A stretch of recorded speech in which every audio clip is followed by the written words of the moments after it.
সরকার গঠনের পরে মাননীয় প্রধানমন্ত্রী রাজশাহী সিল্ক নিয়ে আমাদেরকে নিয়ে বসেছেন, আমাদের মন্ত্রণালয়ের কর্মকর্তা সহ সবাইকে। এবং আমি গত আড়াই মাস আগে এই রাজশাহী ভিজিট করে গিয়েছি। আমরা দেখেছি আসলে কী কী প্রবলেম সেগুলো। তার ধারাবাহিকতায় আমরা এই চায়না থেকে আজকে যে ডেলিগেশনটা আসলো, এটার একটা মূল উদ্দেশ্য হলো আমরা কোন জায়গায় আসলে প্রতিবন্ধকতা, কেন আমরা এটা ডেভেলপমেন্ট করতে পারছি না, আমাদের এই প্রোডাক্টগুলোকে যেমন ইন্টারন্যাশনাল মার্কেটেও নিয়ে যেতে পারছি না, আমাদের গবেষণার কোথায় ঘাটতি আছে, অনেক প্রযুক্তিগত সহায়তার প্রয়োজন। আমরা চেষ্টা করছি। আমাদের সরকারের বয়স মাত্র 6 মাস, আপনারা জানেন। মাননীয় প্রধানমন্ত্রী অত্যন্ত আগ্রহী এবং এই জিআই পণ্য রাজশাহী শুধু এটা না, বাংলাদেশের একটা ঐতিহ্য। আমরা এটাকে পুনরুজ্জীবিত করার জন্য আজকের প্রয়াস। আমি বিশ্বাস করি এই সফরের মাধ্যমে চায়নার যে টেকনোলজি, তাদের যে ফ্যাশন ডিজাইনিং, আমাদের যে মার্কেট প্রমোশন করা, ইভেন কি লোকাল এন্টারপ্রেনার যারা আছে তাদেরকেও বিভিন্নভাবে সহযোগিতা করার ক্ষেত্রে এই সফরটা তাদের প্রযুক্তি এবং তাদের অভিজ্ঞতা আমরা কাজে লাগাতে পারবো। আমরা জয়েন্টলি ওয়ার্কিং গ্রুপ করে সামনে আগানোর জন্য আমরা চেষ্টা করে যাচ্ছি। আসলে আমাদের প্রাথমিক ধাপ এটা, আজকে মাত্র ওনারা দেখলো। এখনই আমরা পরিকল্পনা বলতে পারবো না আমরা কতদিনের মধ্যে। আমরা চেষ্টা করছি এবং আশা করি এটার একটা ভালো জায়গায় আমরা নিতে পারবো।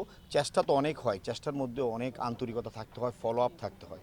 ইনশাল্লাহ আমরা এবার আমাদের সরকারের পক্ষ থেকে আপনাদেরকে এটা বলতে পারি, এই রাজশাহী সিল্কের উন্নয়নের জন্য, এই ঐতিহ্যকে আবার পুনরুজ্জীবিত করার জন্য আমাদের প্রয়াস অব্যাহত আছে এবং কার্যকরী পদক্ষেপ গ্রহণ করবো ইনশাআল্লাহ। জি, আমাদের এখানে আসলে 42টা মেশিন আছে, আমাদের প্রত্যেকটা মেশিনই কার্যকর আছে। বাট এখন মাত্র ট্রায়াল বেসিস আমরা 5টা মেশিন চালু করেছি। ইতিমধ্যেই আমরা লোকালিও মার্কেট প্রমোশনের জন্য আমাদের ইনফিনিটি গ্রুপ অথবা আরও যারা বড় বড় বিভিন্ন আমানা গ্রুপ, তাদের সাথে আমরা কন্ট্যাক্ট করছি যাতে বাংলাদেশে তাদের যতগুলো আউটলেট আছে সেখানে আমাদের প্রোডাক্টগুলো দেওয়া যায়।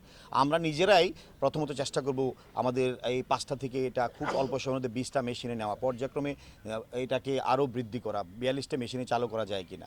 এই ফ্যাক্টরিটাকে এই যে অবস্থা দেখছেন, এই জরাজীর্ণ পরিস্থিতি ইনশাল্লাহ থাকবে না। আমরা নিজেরা চেষ্টা করব, এই যে আজকে চায়নার সাথে কাজ শুরু করেছি, এমনও হতে পারে আমরা জয়েন্ট কোলাবোরেশনে কোনো কিছু চিন্তাভাবনা করতে পারি।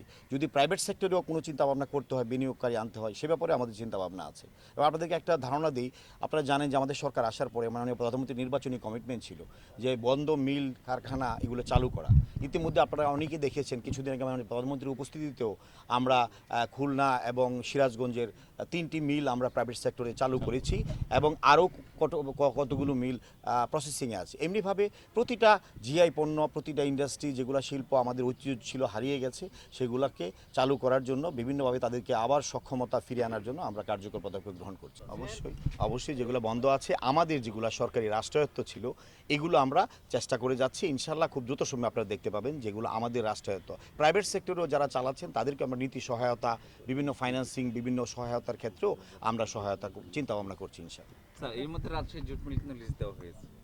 জি, এটা তো লিজ দেওয়া হয়েছে এবং কাজ চলতেছে এবং সেটা প্রোডাকশনেও যাবে খুব দ্রুত সময়।